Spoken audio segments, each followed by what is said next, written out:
Kaliwat ka ng isa natin ang pamamarilang tinutukan ng mga otoridad noong nakaraang linggo. At malaking bagay para sa ikalulutas sa mga kaso ang trabaho ng mga empleyado ng NBI Crime Lab. Dinalo po ng ating kasamang si Ivan Mayrina ang Crime Lab ng NBI at narito ang kanyang report.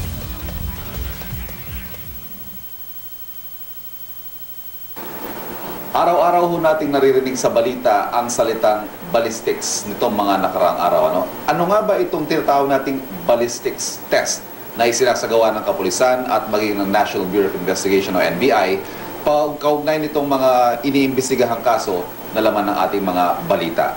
At narito po tayo sa Firearms Investigation Division. Kasama natin si Chief Isabelo Silvestre Jr. para ipaliwanag sa atin yan. Magandang umaga po, Chief. Yes, sir.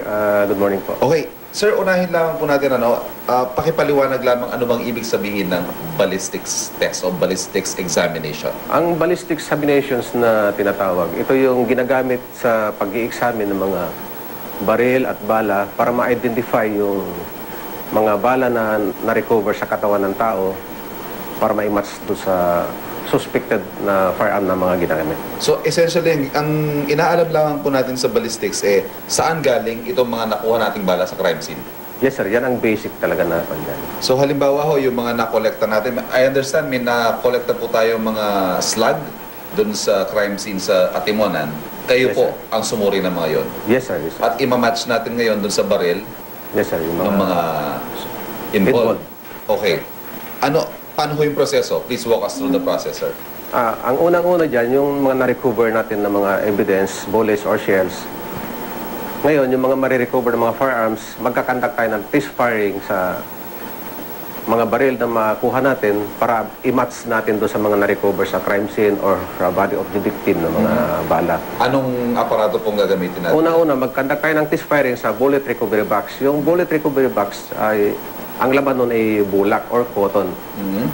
Para doon natin ma-recover yung mga test bullets, anti-shells. Okay. After the test firing, ikakandak na natin ng comparison dito sa bullet comparison microscope. Bullet comparison microscope. Yes, sir. Ito ho ang tinutukoy ni Chief Silvestre. Ito yung bullet comparison microscope. So, ang gagawin ho natin dito, halimbawa, ito, yung nakuha natin na slug Yung sa... na-recover na slug sa crime scene o sa body of the victim, doon sa kabila naman, yung test na galing sa suspected na baril na ginamit. Ima-match natin ngayon yan. Okay. So, paano ho natin malalaman na magka-match?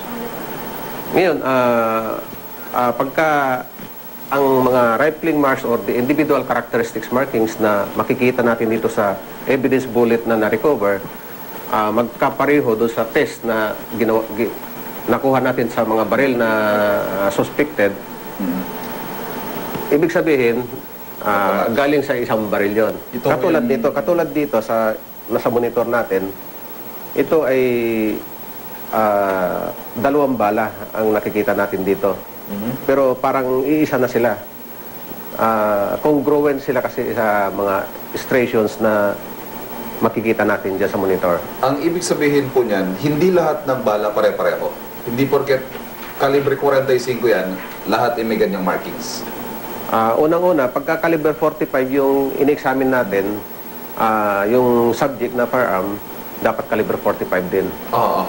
Then, pagka nakita natin na pare-parehas yung striations na na-engrave doon sa bullet, it strongly indicates that they were came from only one firearm. So, may binabagit po kayong characteristics, unique characteristics. Ika nyo, para bang, para bang thumb mark ng tao yung sinasabi natin? Parang fingerprint yan ang yan. Okay. Panghuli na lang po, ito naman pong ginagawa natin. Paano mo siya makakatulong sa investigasyon ginagawa natin ngayon sa ating muna? Ganyan din po, dun sa ligaw na bala. Tama na ligaw na bala. Bali, matitrace natin kung kanino baril yung tumama doon sa victim. Yun lang po ang matitrace natin. Okay. Yan po si Ginoong Isabelo Silvestre Jr., ang hepe ng Firearms Investigation Division ng NBI.